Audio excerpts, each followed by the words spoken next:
qui est très particulière, qui est extrêmement complexe au point de vue géologique, et nous allons voir pourquoi. Voilà, alors je vous ai mis un titre qui évoque déjà la position particulière de cette île. Vous voyez, j'ai indiqué pour faire court qu'elle se situe en bordure de la plaque Caraïbe, mais en réalité, Cuba est à cheval, au point de vue géologique, sur la plaque nord-américaine qui se développe au-delà de la Floride et sur la plaque Caraïbe. Et nous allons voir que dans cette région, la plaque nord-américaine et les plateformes marines qui la caractérisent s'enfoncent vers le sud sous la plaque Caraïbe qui va chevaucher donc vers le nord cette bordure de plaque nord-américaine. En fait, Cuba, c'est la superposition de deux croûtes tout à fait différentes.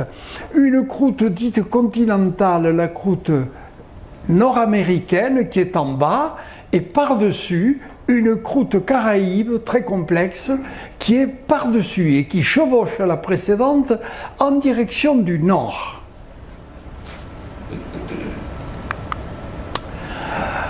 Alors, quelques mots sur la République de Cuba. Vous voyez où se situe l'île de Cuba, ici. Vous voyez ici la pointe de la Floride.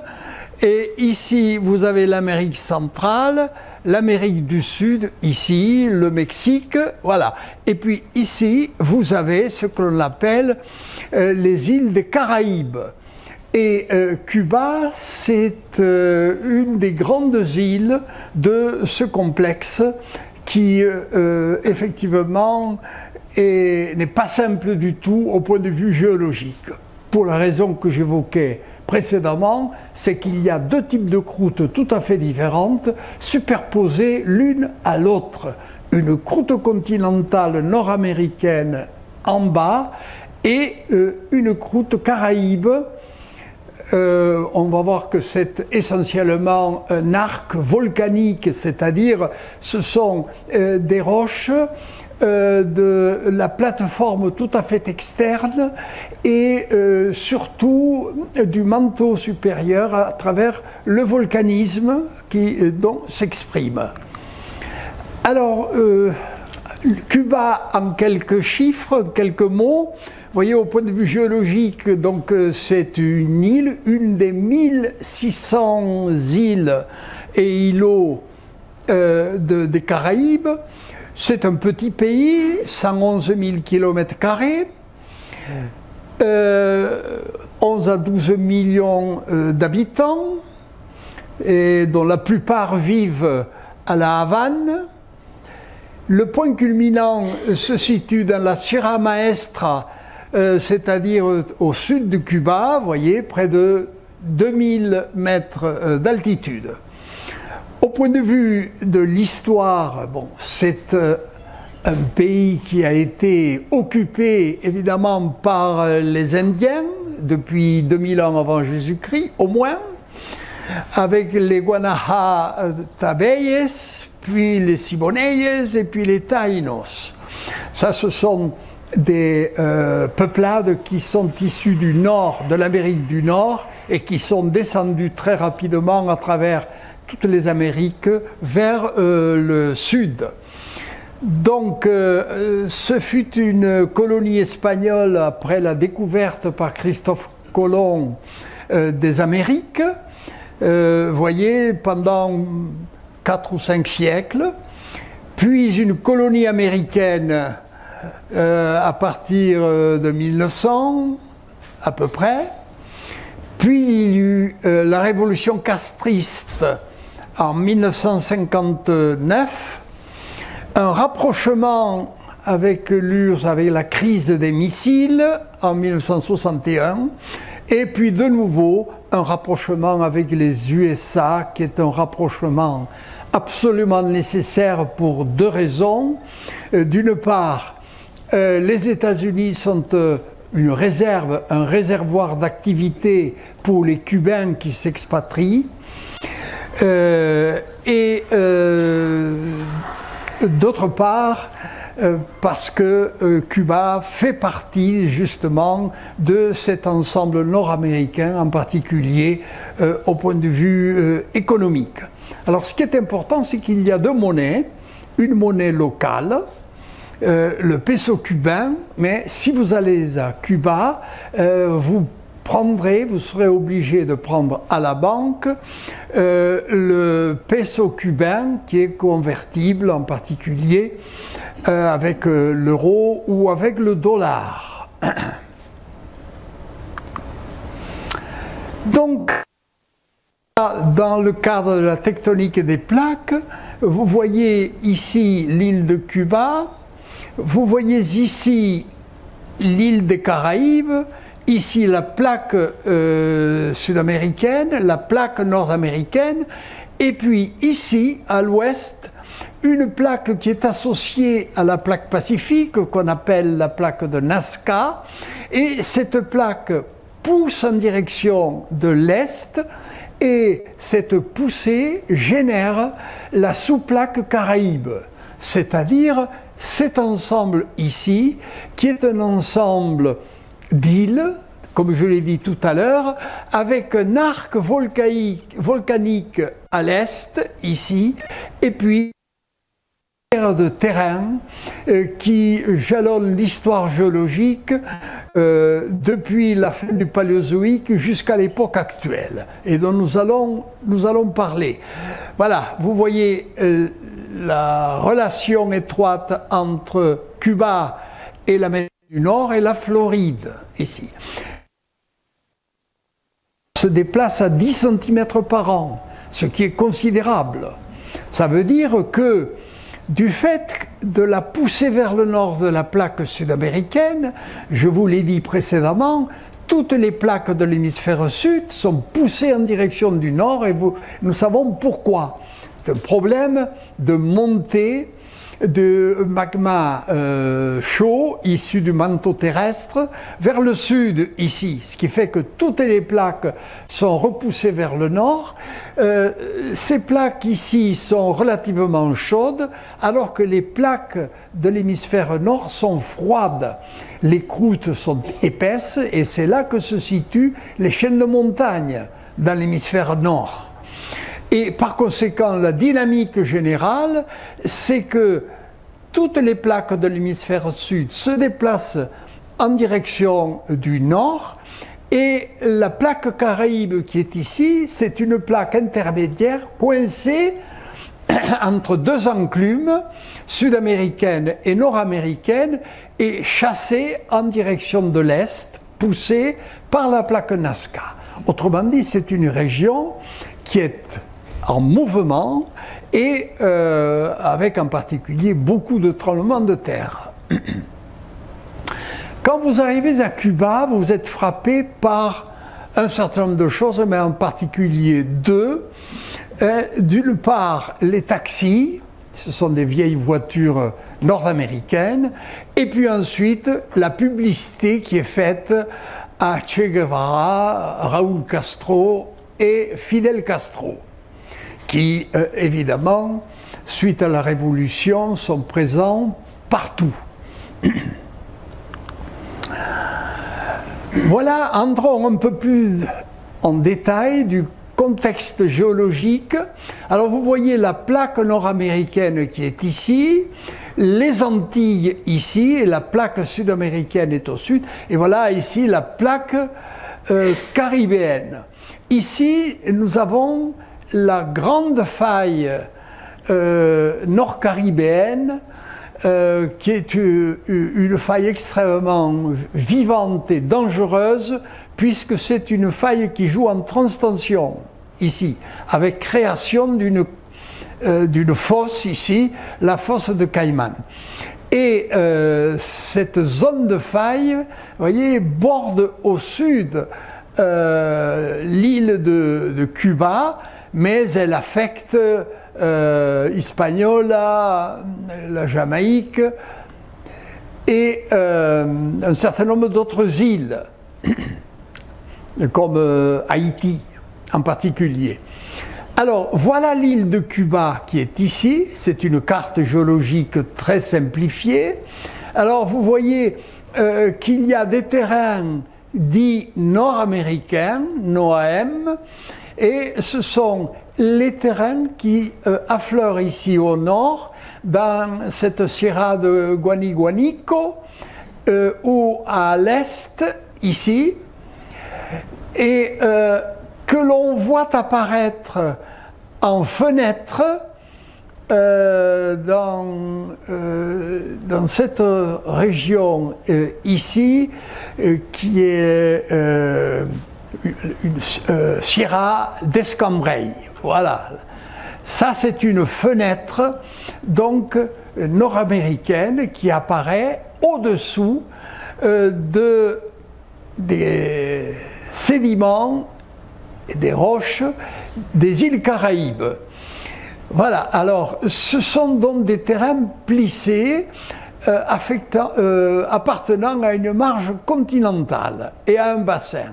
Tout ça, c'est à affinité nord-américaine, c'est-à-dire que c'est rattaché aux États-Unis par l'intermédiaire de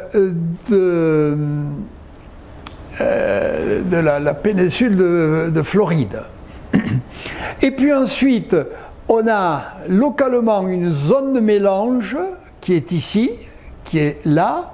Alors, les mélanges, ici également, les mélanges, ce sont des mélanges de croûte continentale, de croûte océanique et de manteaux. Voilà, donc, des domaines relativement particuliers. Et puis ensuite, vous avez les terrains qui appartiennent à la plaque caribéenne. Alors, ces terrains, ce sont essentiellement les terrains que vous voyez en bleu ici, en vert, pardon, ici, ou bien en jaune dans la Sierra Maestra, ici. Ça, ce sont des terrains essentiellement volcaniques parce qu'ils sont associés à la création de l'île des Caraïbes par extension de la croûte. C'est une croûte océanique et l'extension fait que les roches du manteau arrivent en surface à travers notamment des roches volcaniques.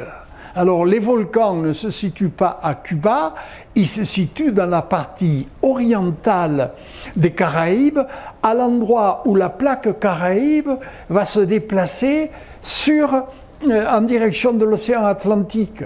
Ce front oriental des Caraïbes est en extension et c'est là que se situent les volcans. Donc, pour résumer, vous voyez qu'on a un substrat qui est fait de terrains sédimentaires nord-américains que vous voyez dans les Sierras au nord et qui apparaissent en fenêtre ici au sud. Et par-dessus, vous avez les terrains Caraïbes essentiellement volcaniques, avec le vert ici ou le jaune, et puis par-dessus tout ça, au-dessus de l'Oligocène, c'est-à-dire 40 millions d'années, on a des terrains sédimentaires qui fossilisent toutes les structures précédentes et qui caractérisent le Cuba d'aujourd'hui. C'est-à-dire que dans le Cuba d'aujourd'hui, vous avez un substrat qui est compliqué parce qu'il est fait de matériaux nord-américains et de matériaux caribéens.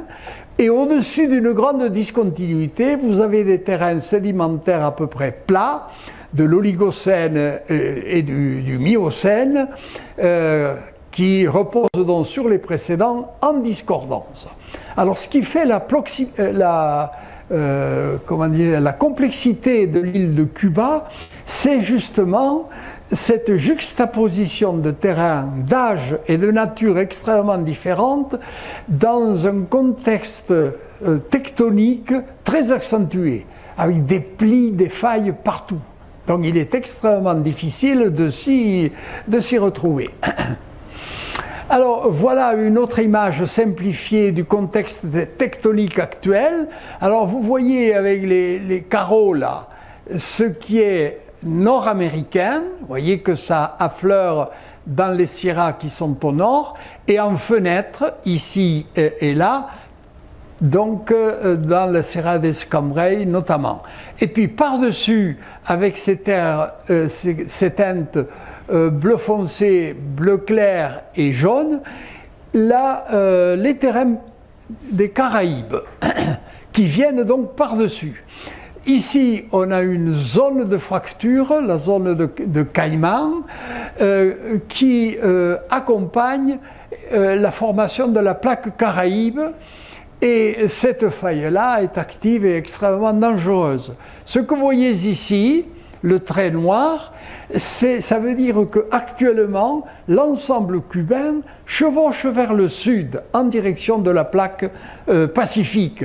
Autrement dit, on a une structure en éventail dans Cuba.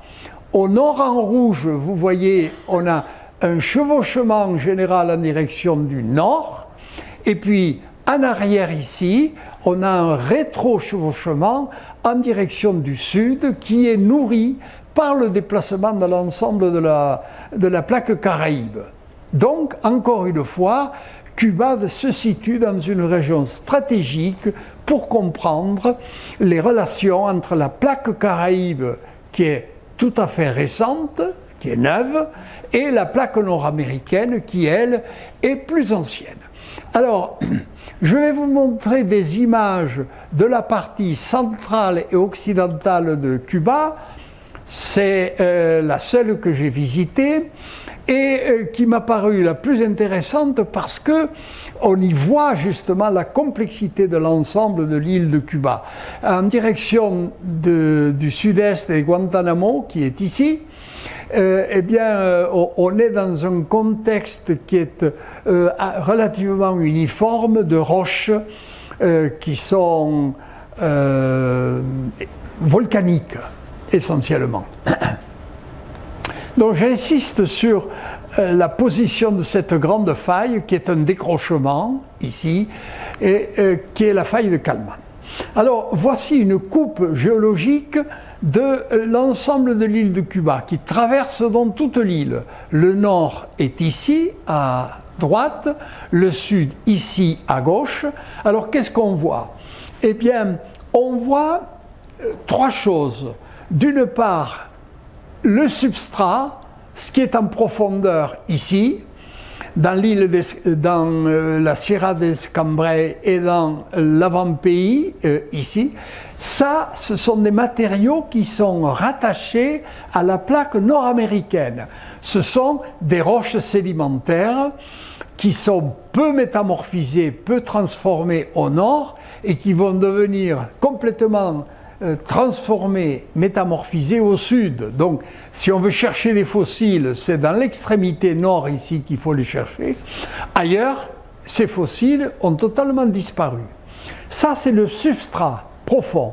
Et par-dessus, au-dessus de ce trait rouge, on a les matériaux caraïbes qui sont très largement chevauchants en direction du nord, avec ici des terrains qui sont essentiellement sédimentaires métamorphisés, métamorphiques et éruptifs, magmatiques comme les granodiorites que vous avez ici. Ça, c'est un premier grand ensemble. Et ici, on a représenté le bassin éocène, c'est le bassin qui est post-tectonique, dont on va voir des représentants à différents endroits. Ça veut dire que la structure de Cuba est acquise, l'île de Cuba se comporte comme un ensemble en bordure de la plaque Caraïbe. Et cette acquisition de structure, elle va durer environ 200 millions d'années. Depuis le Trias jusqu'à l'époque actuelle. Voilà une autre image qui vous montre justement les affinités entre Cuba et ici la péninsule du Yucatan au Mexique et les États-Unis qui se situent quelque part ici. Et puis ici, vous avez la plaque caribéenne qui est en cours de formation, ici la plaque sud-américaine, et les volcans des Caraïbes se situent dans l'extrémité orientale ici, là où la plaque Caraïbe va chevaucher, passer par-dessus la croûte nord-atlantique qui est ici et qui est rattachée au continent nord-américain. Cette faille qui est ici est vivante 2 cm par an. Ça veut dire que chaque année, il y a 2 cm qui s'accumulent et lorsque vous avez 20 ou 30 cm, ça éclate. Et vous avez un tremblement de terre qui se développe. Voilà les mouvements qui s'effectuent au niveau de la croûte terrestre. Vous voyez ici en violacé Cuba.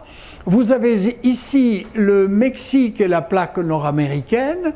Et ici, vous avez une plaque qui pousse parce que le Pacifique est en extension. Cette plaque qui est la plaque de Nazca, elle est en bordure du Pacifique, donc elle est refoulée vers l'est sous les plaques américaines. Vous savez qu'il y a plusieurs plaques pacifiques qui ont disparu sous la plaque nord-américaine. Si on traite un jour de l'Amérique du Nord et des Rocheuses, l'année prochaine peut-être je vous montrerai ces exemples de disparition de plaques. Autrement dit, le Pacifique n'est pas si pacifique que ça.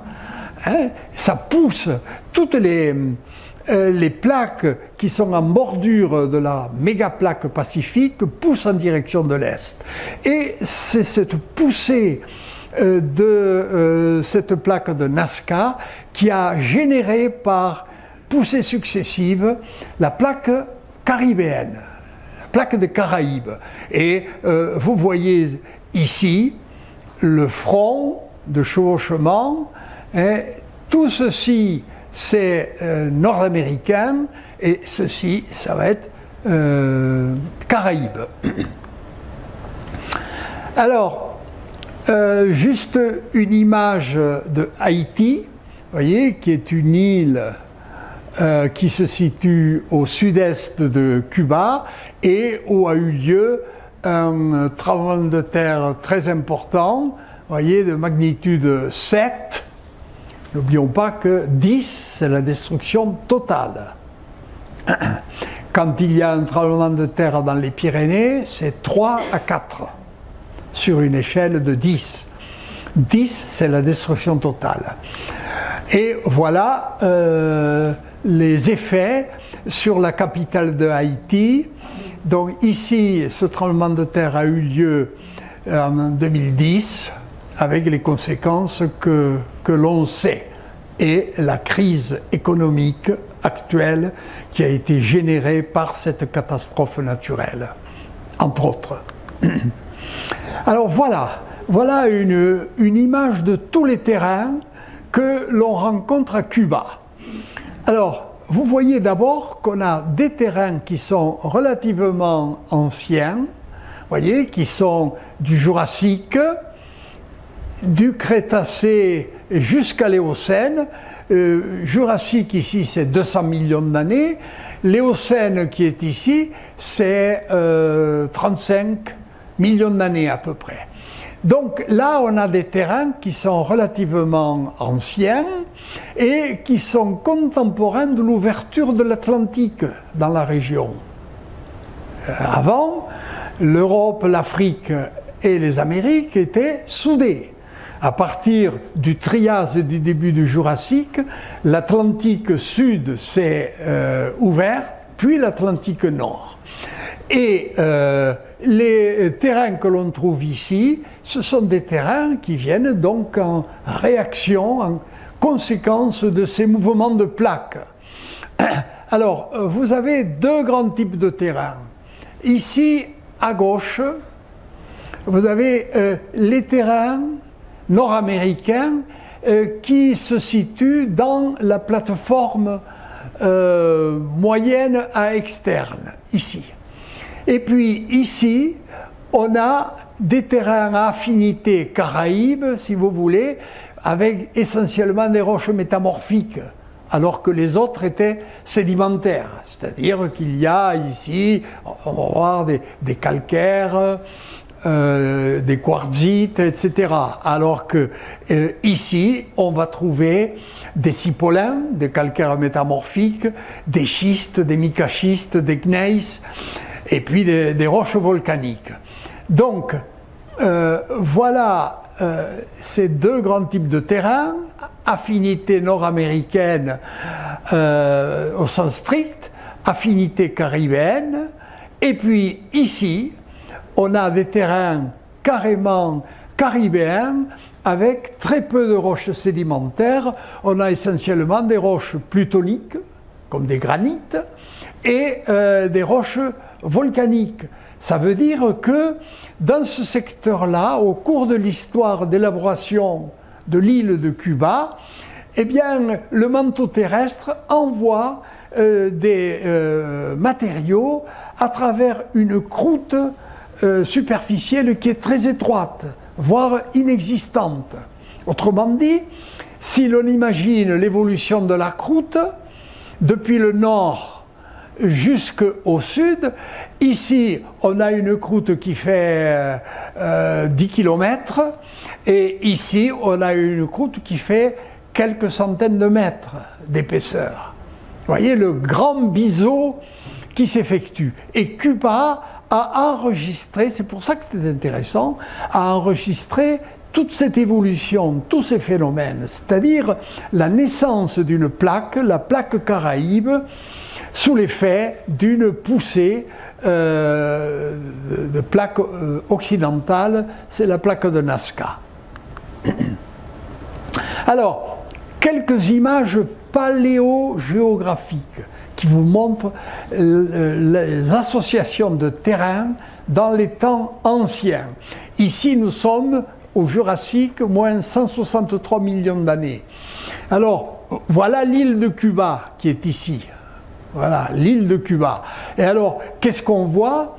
On voit que l'on a ici des terrains triasiques et vaporitiques, c'est-à-dire, c'est un peu à l'image du Trias des Pyrénées, c'est-à-dire que la croûte est encore continentale, il y a simplement des lagunes avec du sel. Il n'y a pas encore la mer. La mer, elle est plus au sud ici, avec des terrains sédimentaires, essentiellement silicoclastiques, c'est-à-dire on a des grès, des siltes, etc. Donc ça, c'est le début de l'histoire de Cuba. Les terrains les plus anciens appartiennent donc au Jurassique. Et vous avez ici le Mexique avec qui est rattaché également à cette plateforme au sud ici avec des siliciques clastiques. Et il y a évidemment des basaltes, ça veut dire que la croûte est en extension et les matériaux volcaniques commencent à pousser vers le haut. À partir du moment où la croûte s'affine, évidemment, les matériaux du manteau terrestre vont avoir tendance à monter.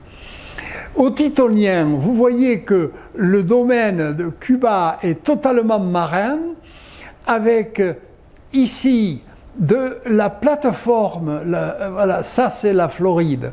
Ici, c'est une plateforme carbonatée proximale, c'est-à-dire qu'on a moins de 200 mètres d'eau. Puis ici, on a une croûte qui est plus mince et vous voyez que la mer est plus profonde et on a encore des carbonates. Autrement dit, l'île de Cuba ici appartient encore à la plaque nord-américaine dont elle constitue la bordure, avec des plateformes internes et des plateformes externes.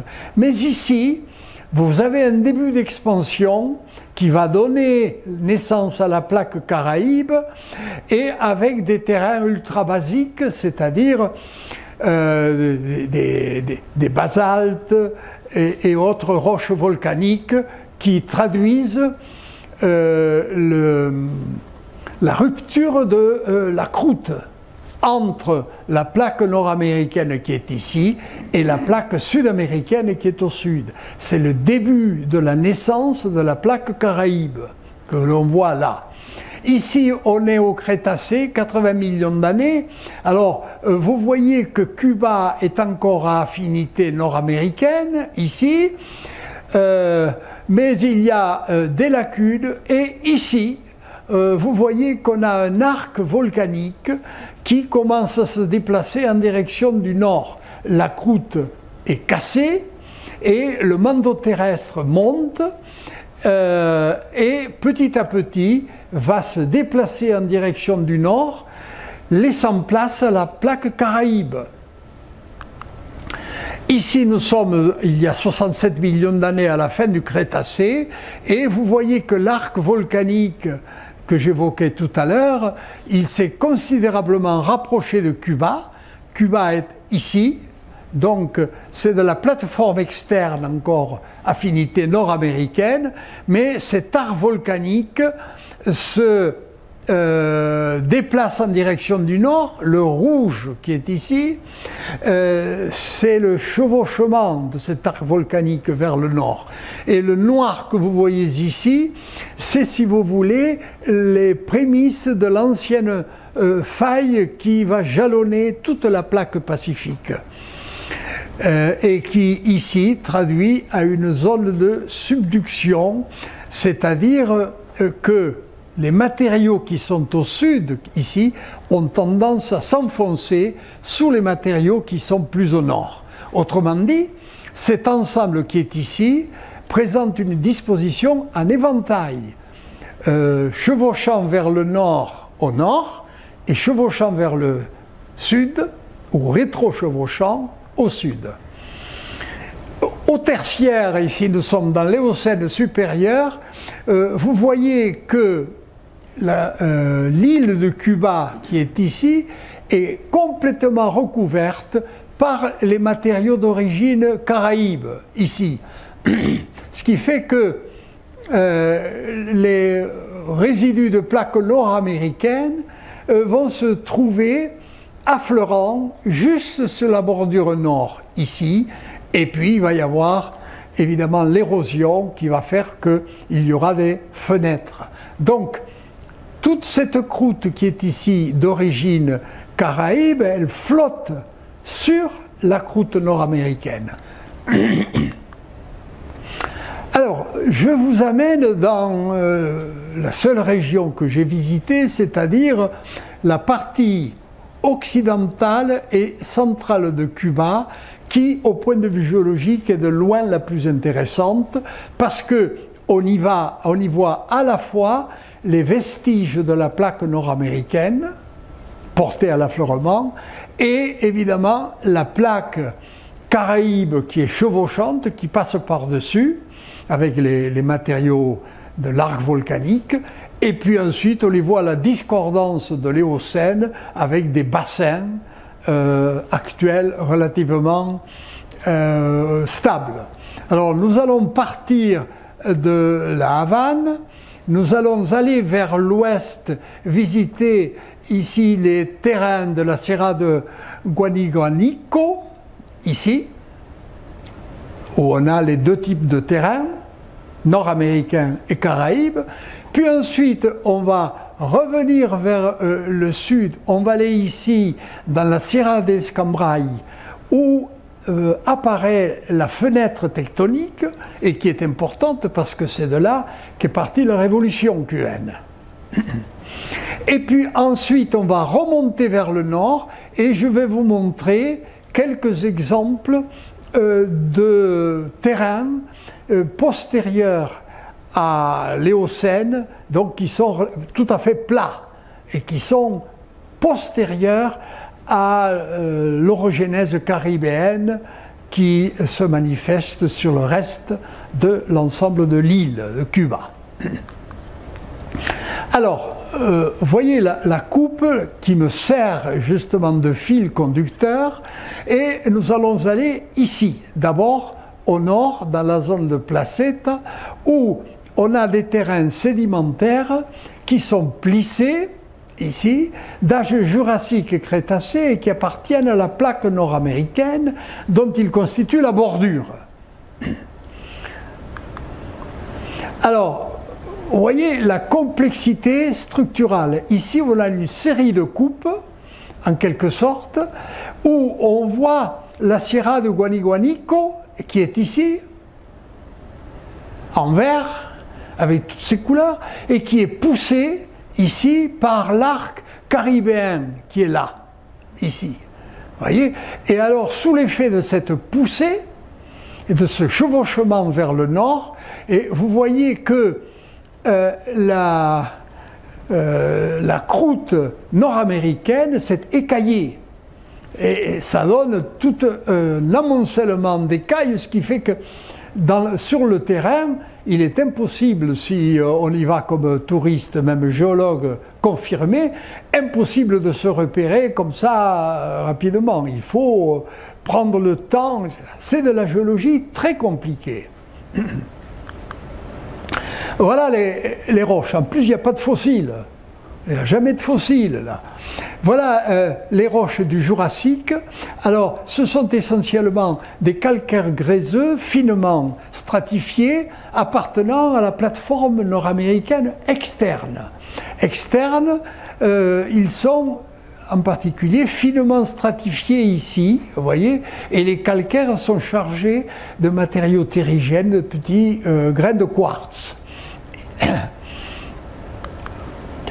Voilà d'autres exemples ici. Évidemment, il est impossible à Cuba, pour les terrains nord-américains ou les terrains caribéens, de trouver des couches horizontales. Tout est faillé, plissé, chevauchant vers le nord, rétro-chevauchant vers le sud. Vous voyez, ici vous avez un pli. Et ça, ce sont des roches qui sont plutôt gréseuses. Ce sont des grès fins. C'est la plateforme nord-américaine tout à fait distale que l'on voit dans cette Sierra de Guaniganico. Alors, voilà la plateforme carbonatée ici dans le Jurassique, dans la région de Viñales, une région qui est occupée par des vignes, et où on a de beaux affleurements de ces terrains calcaires jurassiques plissés. Les voici ici dans le Jurassique supérieur. Alors ce qu'il faut dire, c'est que quand vous avez l'habitude de voir l'évolution du Jurassique autour de la Méditerranée, par exemple, eh bien on se rend compte qu'il y a la même évolution ici. C'est-à-dire qu'on a la colonisation du milieu par la mer de la fin du Trias et du début du Lias, puis on a des terrains qui sont littoraux, de plus en plus marins, avec des plateformes et des terrains très fossilifères et épais, en banc épais, et puis à partir du Quiméridgien, ici, les terrains vont devenir plus fins, de plus en plus fins. Et ici, on sent la venue prochaine de la plaque Caraïbe, et c'est enregistré dans les sédiments. Voici ici des terrains du Crétacé supérieur. Alors ce sont des terrains calcaires, vous voyez, mais ils sont relativement métamorphisés. Il y a quelques morceaux de fossiles, je n'ai pas vu grand chose. Et il y a des failles qui sont ici très importantes. C'est pas là qu'il faut aller pour cueillir des fossiles, ramasser des fossiles. C'est pas à Cuba qu'il faut aller. Des paysages particuliers de cette Sierra de Guaniguanico, c'est l'altération karstique. C'est-à-dire que le climat récent se prête à la formation de cette érosion en boule. Les calcaires sont faillés, un peu dans tous les sens, les eaux s'infiltrent le long des failles et laissent des résidus qu'on appelle des mogotes, laissent des résidus de roches comme ça, et puis entre ces résidus et sur la bordure, on a des argiles essentiellement ferrugineuses qui traduisent tout simplement le reliquat de l'érosion. Tous les carbonates liés à cette érosion sont partis dans l'océan et le fer a résisté, ce qui fait qu'il reste sur ces terrains. Ce sont des paysages, les mogotes, très très caractéristiques de cette partie sud de la Sierra, de Guaniguanico. Voilà. Ici, vous avez les terrains qui sont pratiquement en place, on voit des strates, et puis sur la droite, on voit que ces terrains sont mangés par l'altération, et seul le fer résiste. Le fer ne se mélange pas à l'eau. Le fer, il reste sur place, et il colore en rouge, évidemment, les roches. Alors, bon, cette karstification, elle se manifeste dans ces espèces de grottes ici. Ça, c'est un restaurant, voilà, qui est abrité par l'un de ces mogotes. Alors, voilà, je vous ai amené dans cette région ici, en bordure nord de la plaque nord-américaine, et vous voyez que lorsqu'on va vers le sud, ici on est dans le Crétacé inférieur, là dans le Crétacé supérieur, on a une plateforme externe qui est ici en noir. Plateforme marine externe, ça veut dire que les terrains sont plutôt argileux, silteux, et non plus calcaires, comme ici. Et puis, ici, on a une zone de fracture au manteau supérieur, c'est-à-dire que les matériaux mantéliques ont tendance à monter vers le haut. Ici, on a un arc volcanique qui est d'affinité Caraïbe et qui est actif. Il n'est pas en place là, il vient du sud et il va chevaucher en direction du nord cette plateforme externe qui est ici. Donc là, on a tous les ingrédients pour comprendre la géologie de Cuba. Une plateforme nord-américaine, interne et externe. Ici, une zone d'ouverture océanique en activité. Ici, un arc volcanique. Et ici, les matériaux métamorphiques caraïbes qui poussent par en dessous en direction du sud. Voilà l'histoire de Cuba. Vous voyez que c'est pas... Résumé ainsi, c'est pas trop compliqué. Alors, nous étions dans cette région ici, et je vous amène au bassin tertiaire de Pinar del Rio, qui est au sud, ici. Voilà la bordure de Cuba, là c'est une fenêtre également, et donc ici on a des bassins, voilà, tertiaires, post-tectoniques, avec des terrains quand même qui sont très affectés par la déformation. Il y a en effet des failles actives et actuelles. Vous en voyez une faille ici, ce qui fait que les terrains qui sont essentiellement gréseux, ou argileux, argilo-gréseux, marneux également, sont affectés. J'ai été surpris partout par les effets de la tectonique. Il est impossible de trouver sur certaines distances des terrains calmes que l'on suit sur des kilomètres sans déformation. C'est déformé de partout. Alors, ces terrains tertiaires sont des terrains argileux et par conséquent qui maintiennent l'eau en surface et qu'on utilise pour le tabac, la culture du tabac. Voilà, dans ces bassins tertiaires. C'est pas dans les sierras, dans les montagnes que l'on cultive le tabac, c'est dans les bassins post-tectoniques tertiaires. Alors voilà une fabrique de cigares avec ici le tabac qui sèche et voilà ici la fabrication des cigares.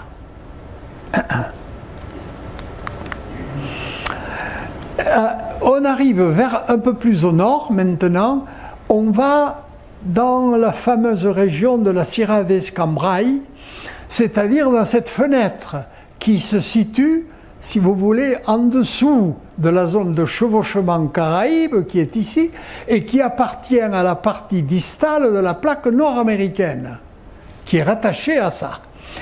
Et donc cette Sierra, voilà, elle affleure ici en fenêtre.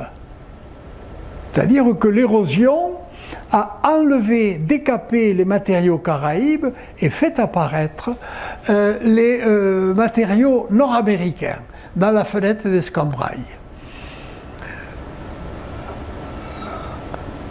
Ouais, alors cette fenêtre-là, ouais, elle apparaît pas ici, je ne sais pas pourquoi j'ai mis... Ah si, voilà. Je vous ai mis cette photo pour vous montrer la position des calcaires d'Escambray, c'est-à-dire dans la partie tout à fait externe de la plateforme nord-américaine. Vous voyez, ceci, actuellement, ça se trouve là-dessous. Voilà cette sierra, qui est une sierra très difficilement accessible, c'est de là donc est partie la Révolution, et qui contiennent donc essentiellement des terrains du Crétacé, des terrains calcaires, qui apparaissent en fenêtre dans le fond, sous la sierra elle-même, qui est faite de matériaux de la plaque Caraïbe qui sont passés par-dessus, en masse. C'est pour ça qu'on appelle ça la fenêtre d'Escambray. Alors évidemment, vous voyez, les paysages, c'est la forêt subéquatoriale qui apparaît avec des lianes, etc., et des paysages favorables justement à la traque des trains, et en particulier, vous voyez, le train blindé de 1958, c'était un train bourré de militaires qui a été arrêté, bombardé sur place. Et évidemment, on célèbre cette victoire à Cuba. Bon, voilà encore un des exemples. Cette sierra, c'est une sierra qui, au point de vue historique, a un rôle très important. Les terrains, eh bien, ce sont des terrains sédimentaires métamorphisés. Ce sont des terrains calcaires finement lités ici et plissés ici. Inutile d'aller chercher les fossiles là-dedans. Mais ça, c'est du matériel appartenant à la plaque nord-américaine. Voilà, on y trouve des brèches également qui remanient des calcaires sombres, métamorphisés dans un ciment qui est un ciment de calcite également. Donc pas de fossiles là-dedans. Il y a des cascades évidemment, puisque le terrain est calcaire, vous voyez, avec des formations stalactitiques. Voilà une vue en direction du sud, à partir de la Sierra de Escambray. Tout ceci, ça appartient à l'arc caribéen, qui est évidemment en contrebas. Et ce que vous voyez au fond, ici, eh bien, c'est un bassin éocène avec des terrains qui sont post-tectoniques et posés sur les terrains caribéens. Nous arrivons maintenant ici dans le cœur de cette grande nappe de charriage caribéen avec des terrains appartenant à l'arc volcanique caribéen, et on va voir qu'il y a une grande complexité de terrains, de roches. Alors voilà, le fonctionnement de l'arc volcanique, vous voyez, c'est une montée des matériaux du manteau qui alimente ici la plateforme externe et puis des zones volcaïques. Ça, c'est un volcan qui est ici. Voilà. Donc ce sont des matériaux qui appartiennent donc essentiellement au manteau terrestre, qui sont montés vers la surface à partir de ce manteau qui est ici. Seulement on parle d'arc volcanique parce que les volcans sont alignés en forme d'arc par rapport à la dynamique, à la poussée de la plaque Caraïbe. La plaque Caraïbe, elle a un cœur qui est relativement stable et qui bouge dans son ensemble, et tout autour, il y a des arcs volcaniques. Certains sont fossiles, comme ici, et d'autres sont actifs dans la partie tout à fait orientale de cette plaque Caraïbe.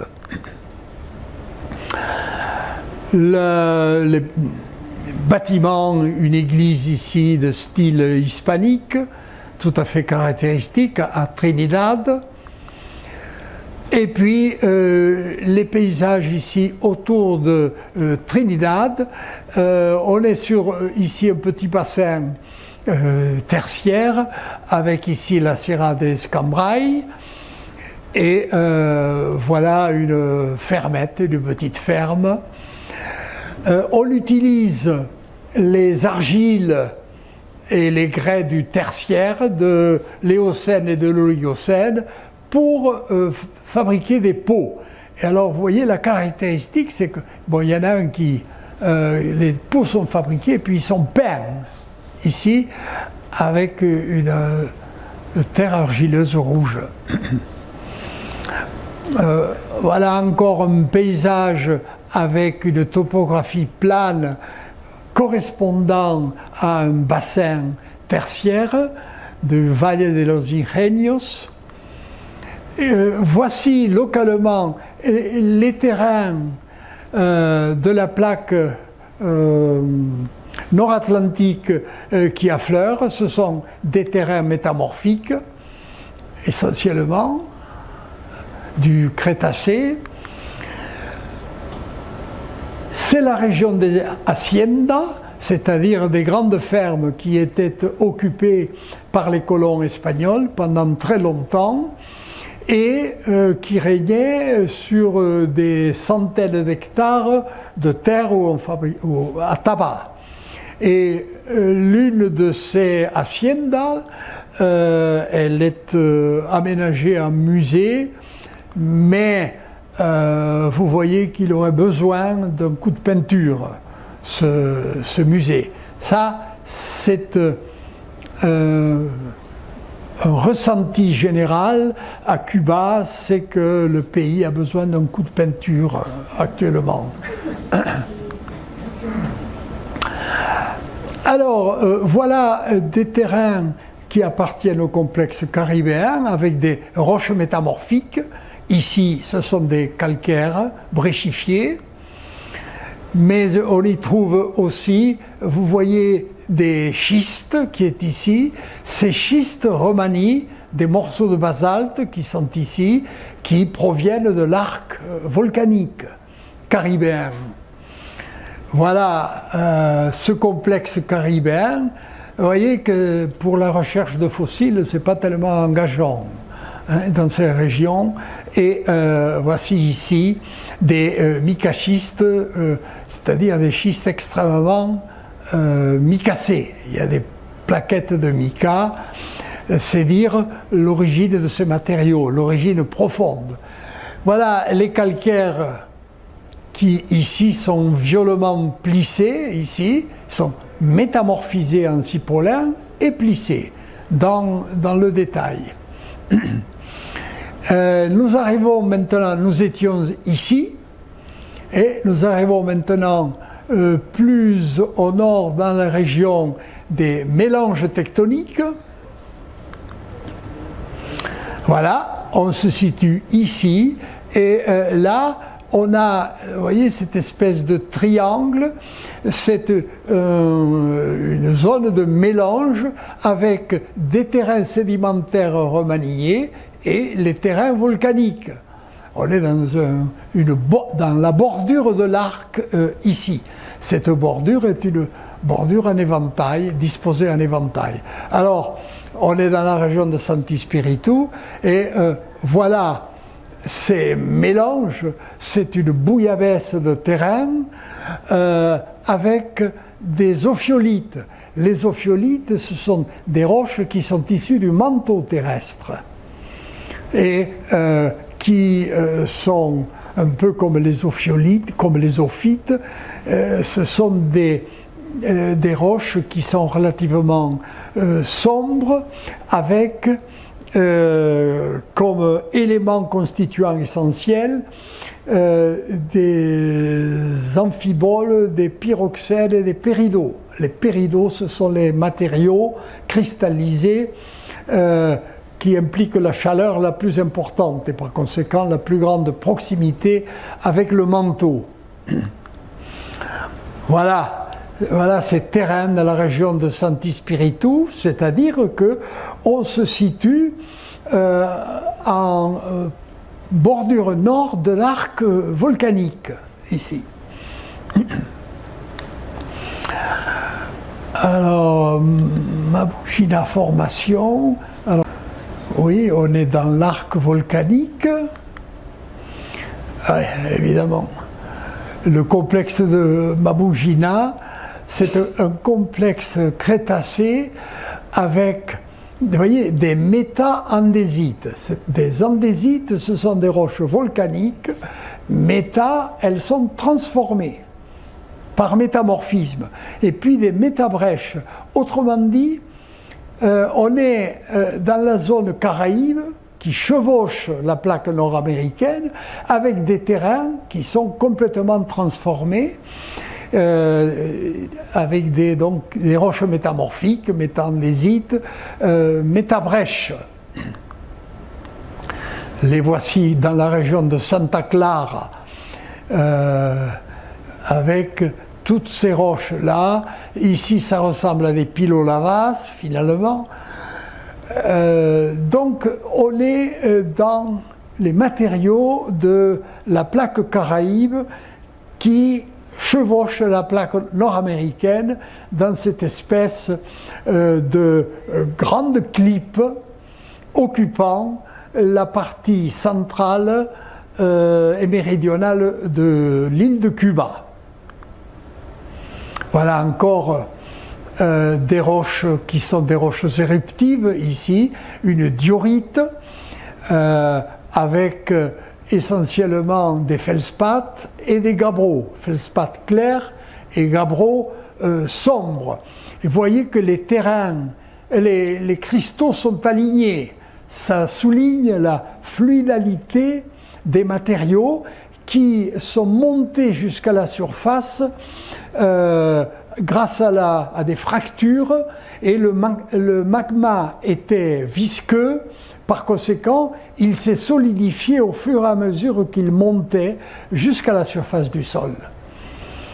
Voilà le complexe donc de Mabugina avec des gabbros. Donc ce sont des roches éruptives.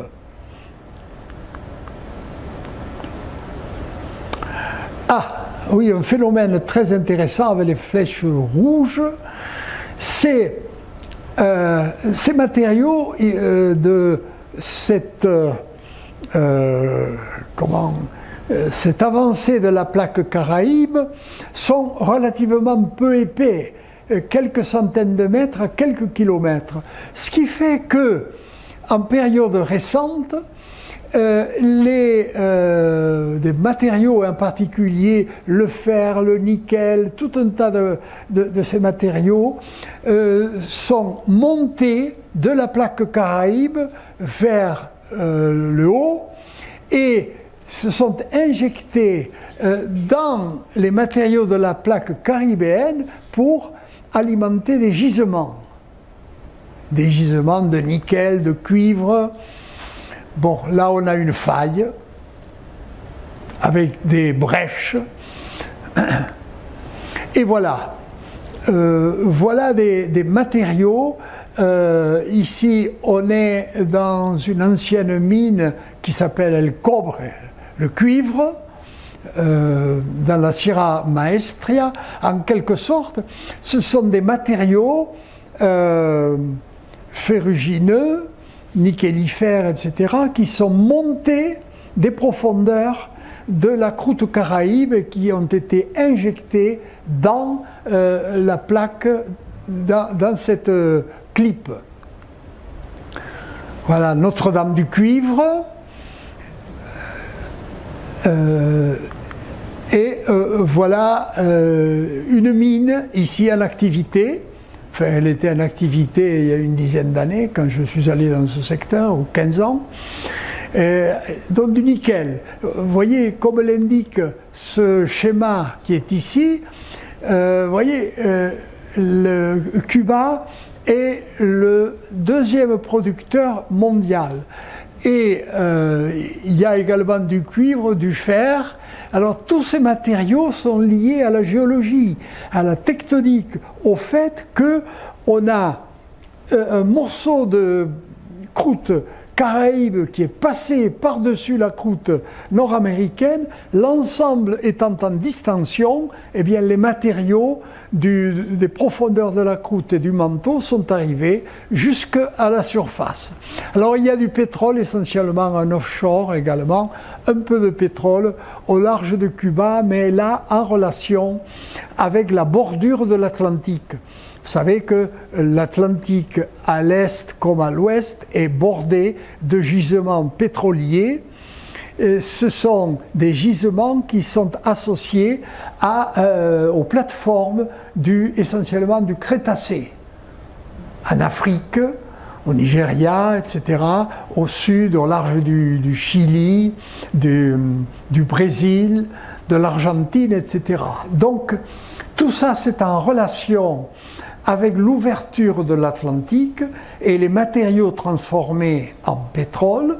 Ce sont des morceaux de plantes qui ont été transformés petit à petit pour donner le pétrole.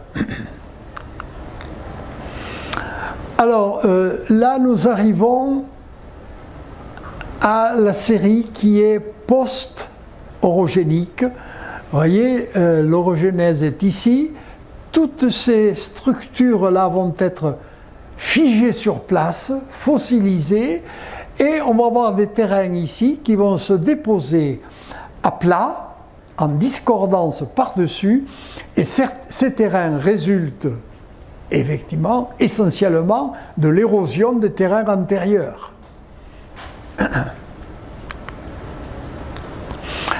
Alors, ces terrains-là sont représentés en blanc, ici, donc ils sont relativement importants. Alors, je vais vous le montrer dans la région de la Laguna Zapata et dans la région du Cayo. Le Cayo, c'est une petite île de Santa Maria, et on va en voir également dans la capitale, à La Havane. Ce sont des couches qui sont plates, qui sont carbonatées et qui n'ont rien à voir avec le complexe dont je viens de vous parler. Alors voilà la Laguna Zapata qui se situe à côté de la baie des Cochons, la fameuse baie des Cochons où a eu lieu une célèbre bataille. Et donc ce sont des calcaires karstifiés que l'on peut visiter avec un guide. Et bon, il y a des morceaux de fossiles également, des chauves-souris. donc un karst subactuel avec de l'eau, avec des petits crocodiles, etc. Donc que l'on peut visiter. Et puis voilà, ici dans l'île de Cayo Santa Maria, également vous avez la plateforme carbonatée. Et alors cette plateforme carbonatée, vous voyez ici, elle est en train d'émerger de l'océan.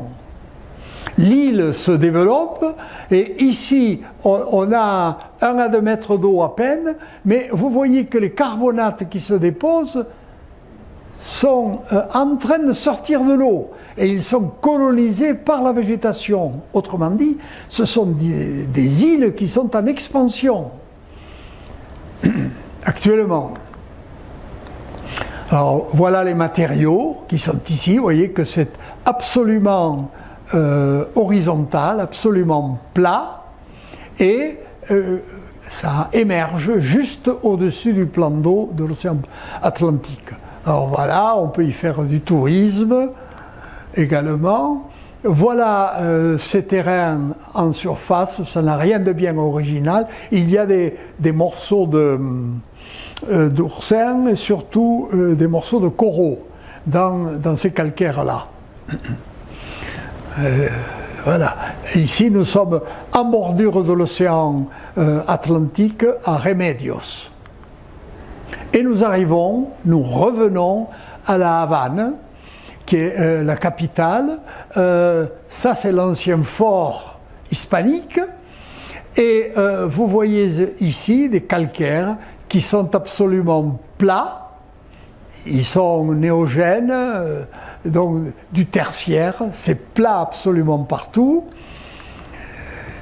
En ville, on a même des dunes sableuses, c'est-à-dire que le vent, avant l'installation de l'homme, a usé les roches et a permis la mise en place de dunes. Et évidemment, la ville a été construite par-dessus, après. Alors, vous voyez cette église de style hispanique, caractéristique, et vous voyez les matériaux qui sont utilisés, ce sont des matériaux essentiellement néogènes, la fin du tertiaire, à peu près 10 à 20 000 ans, et avec, ici, vous voyez un polypier, un fossile de polypier. Voilà le Capitole qui, lui, est plus récent, évidemment, et d'inspiration nord-américaine. Le quartier chic de la Havane, avec le quartier des ambassades, la 5e avenue, avec des maisons de maître, en quelque sorte. C'est tout un quartier dans la région des ambassades, en bordure de mer, qui est absolument magnifique. Au centre-ville, il y a d'anciennes résidences qui sont en cours de restauration. Alors quand nous y sommes allés, il y avait de la restauration un peu partout, mais la Havane a besoin vraiment d'un coup de pinceau absolument. Il y a un boulot énorme à faire. Vous voyez ici une maison dont la toiture a fichu le camp. Et puis, pour terminer, quelque chose que j'ai trouvé extraordinaire, c'est la reconstitution en bordure de la montagne, voyez, la reconstitution de l'histoire de la Terre. Alors, vous voyez qu'on a décapé, on a mis la roche à nu, on a enlevé toutes les broussailles et on a reconstitué l'histoire de l'humanité. Alors vous voyez, au départ, ici, on a des amibes, ici. Puis ici, on a des poulpes. Alors, autrement dit, l'origine de l'homme se situe dans la mer. Ça, si vous voulez, c'est la mer, ça, c'est la terre, et en vert, c'est le bois. Et dans les bois, vous voyez qu'il y a des espèces de lions, d'animaux particuliers. Vous en avez un autre ici également. Et puis ensuite arrive la lumière avec l'Homo socialistus, qui se situe ici. Voilà, résumé, l'histoire de l'humanité, disons à la cubaine. Merci.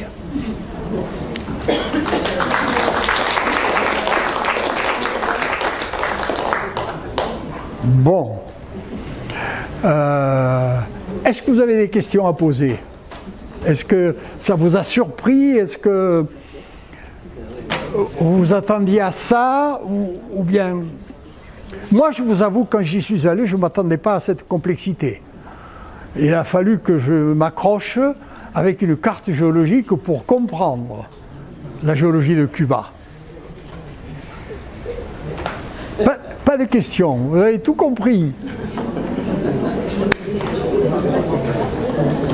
C'est l'Homo socialistus qui vous a troublé. On en a parlé en espagnol, c'est l'Homo nuevo. Ah, comment il s'appelle? Ben, l'homme neuf, l'homme nouveau, quoi. Homo nuevo. Issu de la révolution castriste. Ah, d'accord. C'est ça, l'Homo socialistus. Ah, d'accord. Eh oui. Mais l'Homo sapiens n'existe pas avant. Ben, il n'est pas intéressant pour cette révolution castriste. C'est ce qui intervient après. D'accord. Par contre, la MIB, elle, est intéressante. Ça, on ne peut pas l'enlever. C'est plus une métamorphisation, je dirais, intellectuelle qu'une modification physique. Oui. Mais j'ai bien compris que vous êtes gentil quand vous parlez d'évolution intellectuelle. Moi, je pousserais, si vous voulez, jusqu'à dire que c'est une évolution politique. Bien sûr, c'est une évolution. Voilà. Oui? Quelle est la sismicité de Cuba? Elle est très forte. Plus on va vers le sud, plus la sismicité est forte, mais il y a des petits tremblements de terre qui sont nombreux, mais pas dangereux. Pourquoi?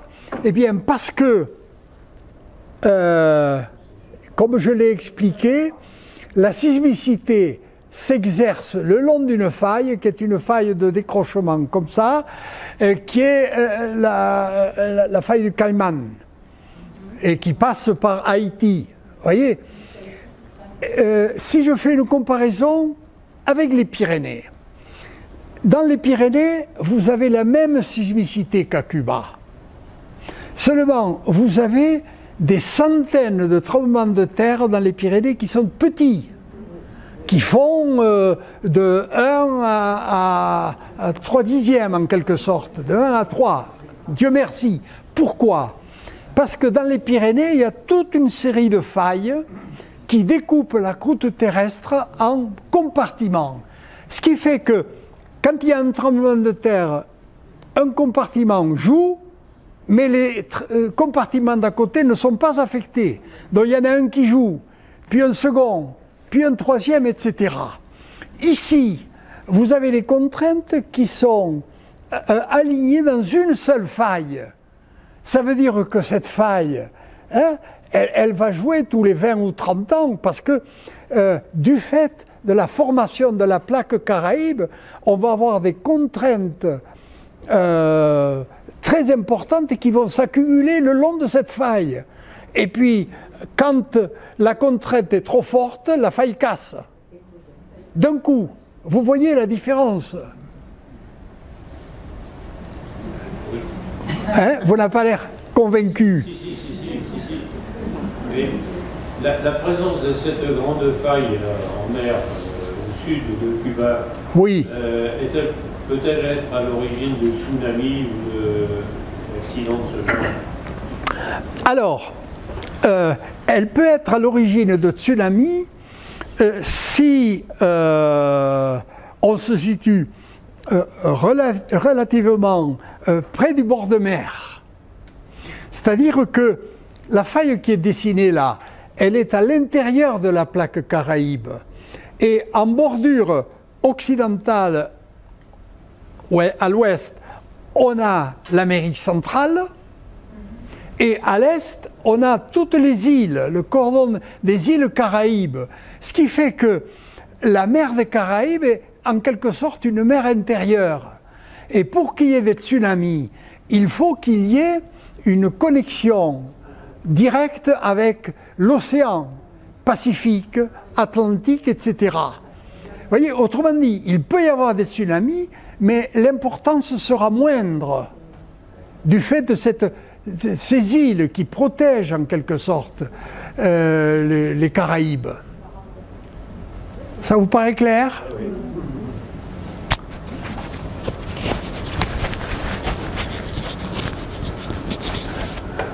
Ouais. Ça vous donne envie d'y aller ou pas?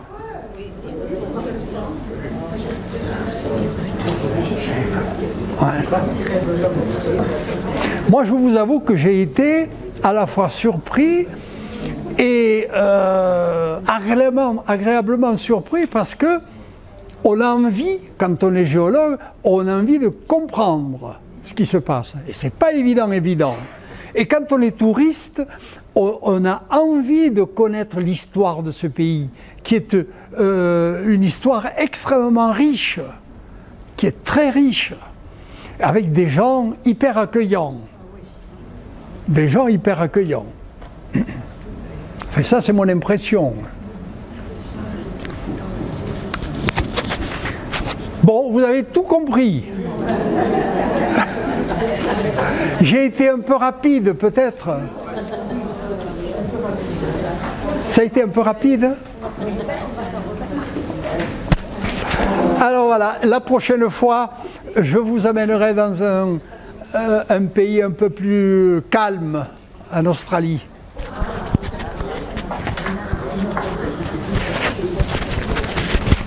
Eh bien, merci pour votre présence et puis bon Saint-Valentin.